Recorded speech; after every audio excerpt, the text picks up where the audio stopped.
Hello student, how are you? All good? Okay. So exercise 1.1 was completed in the previous video. In this video, we will start exercise 1.2. Question number 1. State whether the following statement are true or false. Justify your answer. First statement is every irrational number is a real number. Okay तो हमें क्या करना है first question में कि हमें statement दी हुई है, स्टेटमेंट से हमें देख के बताना है कि क्या वो ट्रू है या फिर फॉल्स है, और जस्टिफाई भी करना है अपने आंसर्स को। तो फर्स्ट स्टेटमेंट है every irrational number is a real number. Irrational number already हमने पढ़ लिया था क्या होता है इरैशनल नंबर। इरैशनल नंबर्स वो नंबर्स होते हैं जिसे हम p/q के form, that means fraction form में नहीं लिखते हैं, और वो हमेशा नॉन टर्मिनेटिंग नॉन रिपीटिंग होती है। ओके तो यहाँ पे एक और टर्म आता है रियल नंबर का। रियल नंबर होता क्या है पहले वो समझते हैं, देन उसके बाद क्वेश्चन नंबर 1 का फर्स्ट स्टेटमेंट करेंगे। ओके देखो रियल नंबर क्या होते हैं। रियल नंबर्स बेसिकली आपके collection of rational number and irrational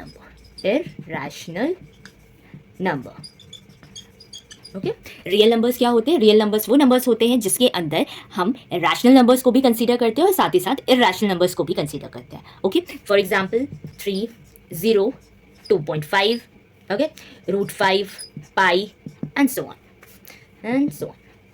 okay real number क्या होते हैं collection of rational number and irrational number. Example में 3, 0, 2.5, √5, पाई, इवन हम इसको 3/2 अगर लिखना चाहो तो आप इसे इस तरीके से भी लिख सकते हो। 3/2 रैशनल नंबर होता है, 0 रैशनल नंबर्स होते हैं, इरैशनल नंबर आपका √5 हो गया, पाई हो गए, तो ये सारे आपके रियल नंबर्स होते हैं। ठीक है रियल नंबर्स को डिनोट किससे किया जाता है कैपिटल आर।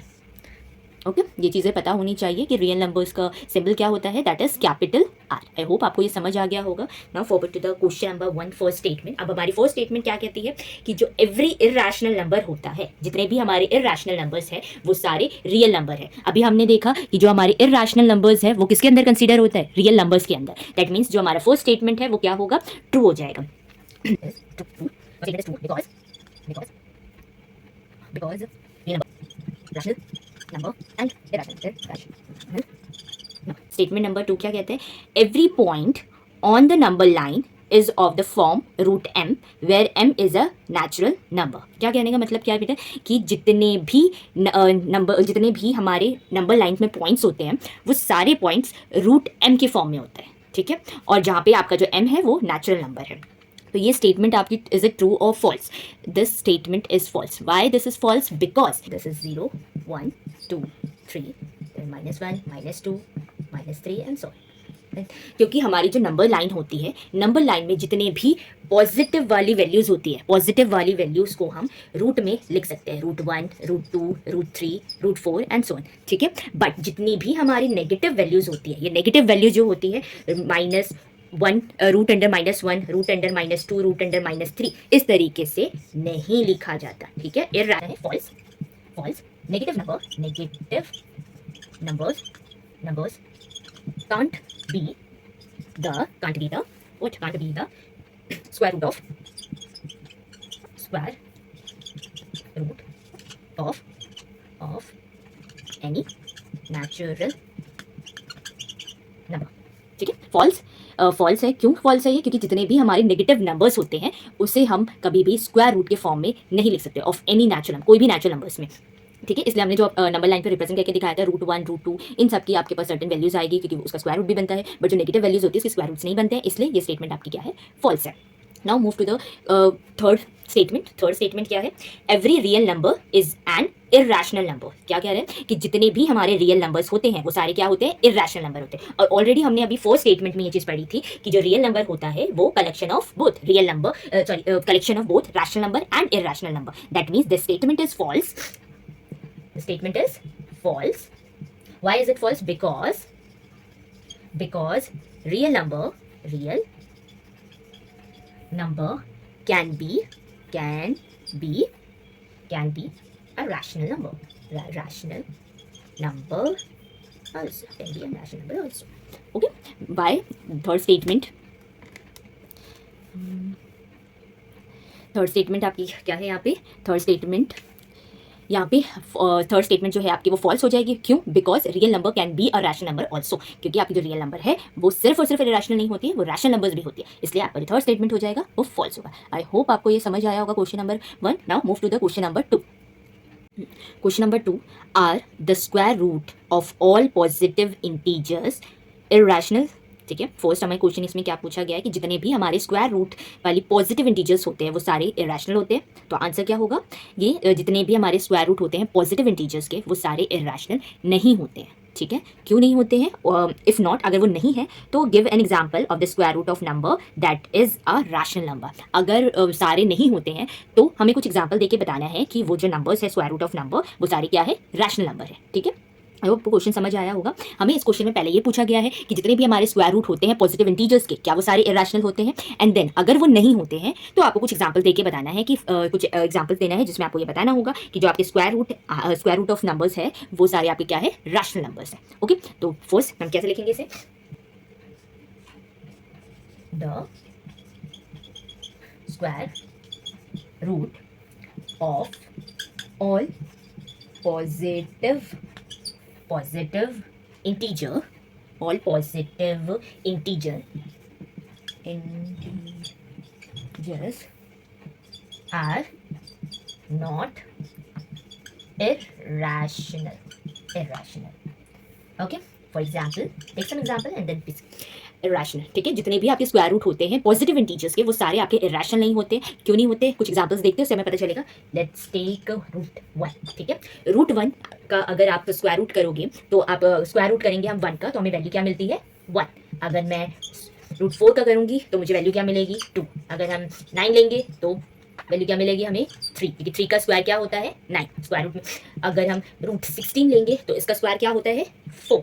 ठीक है, तो इन वैल्यू से हमें क्या पता चल रही है कि जितने भी हमारे स्क्वायर रूट पॉजिटिव इंटीजर्स होते हैं वो सारे आपके इरेशनल नहीं होते। क्यों नहीं होते? हमने यहाँ पे एग्जांपल्स देखा। जब आप इसको सॉल्व करोगे तो आपको इनकी वैल्यूज मिलेगी, और ये जो सारी वैल्यूज है 1 2 3 4 5 6 1 2 3 4 एंड इसके अलावा भी और भी मिलेंगे आपको, तो ये सारे आपके क्या हो जाएंगे? रैशनल नंबर्स हो जाएंगे। ठीक है, आई होप ये क्लियर हो गया होगा आपको। अब now move to the question number 3। Question number 3 is important for your exam point of view, so let's start the question number 3।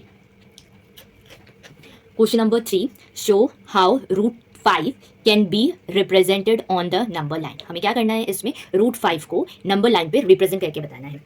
ठीक है, जैसे चलो देखते हैं कैसे करेंगे। We know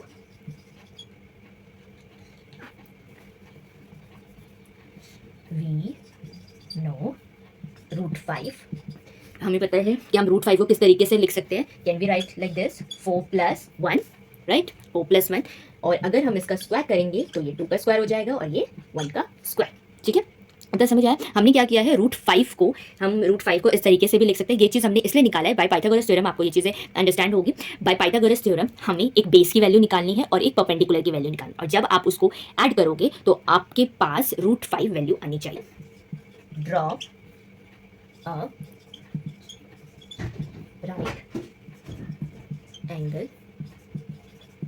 right angle triangle such that let's take OAB, ठीक है, such that OA 2 unit,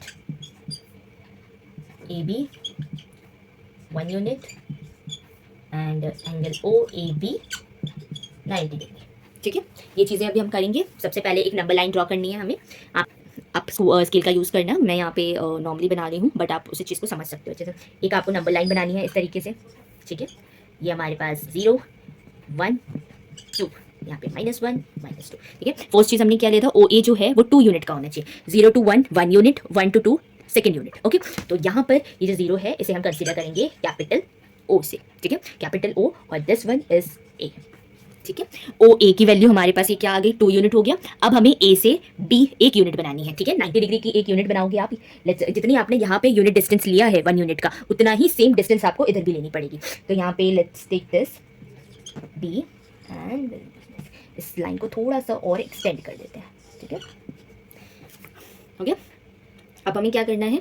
OA 2 unit, AB 1 unit और OAB आपकी कितनी बन रही है? 90 डिग्री की। ठीक है, अब आप क्या करोगे? OB को स्केल से इस तरीके से ज्वाइन करोगे। ठीक है, जो आपने ये ज्वाइन किया है ये आपकी √5 की वैल्यू है, √5 की वैल्यू है, क्योंकि अभी हमने यहाँ पे देखा था √5 को किस तरीके से लिखेंगे, 2 स्क्वायर प्लस 1 स्क्वायर। ये आपका 2 यूनिट है, इसका स्क्वायर करोगे 1 यूनिट यहाँ पे है, इसका स्क्वायर करेंगे तो हमें क्या मिलेगा, √5। ठीक है, भी आपकी जो √5 आई है अब इसे आप लिखोगे कैसे, यहाँ पर आपको कंपास रखना है, कंपास का पॉइंट, और ये मेजर करना है, ओ बी को आपको अच्छे से मेजरमेंट करनी है। ठीक है, जब आप इसे मेजरमेंट करोगे तो जितनी भी आपकी इसकी डिस्टेंस आई है उसे आपको नंबर लाइन पर इस तरीके से रिप्रेजेंट करना है आर्क बना के। ठीक है, यहाँ तक आपने इसका डिस्टेंस मेजर कर लिया, और उसको जो भी आपने इसे मेजर किया है वो स्ट्रेटली यहाँ पे लाके आपको इस तरीके से मार्क करना होगा। ओके, ये हमने लेट्स सपोज यहाँ पर हमारा आया डिस्टेंस, हमने इधर इसको मार्क कर दिया। ठीक है, तो ये जो आपने मार्क किया है ये आपका सी हो जाएगा, और यही आपकी वैल्यू होगी √5 की। आई होप आपको समझ आया होगा। अब इसके आगे हम स्टेप्स कैसे लिखेंगे वो देखिए।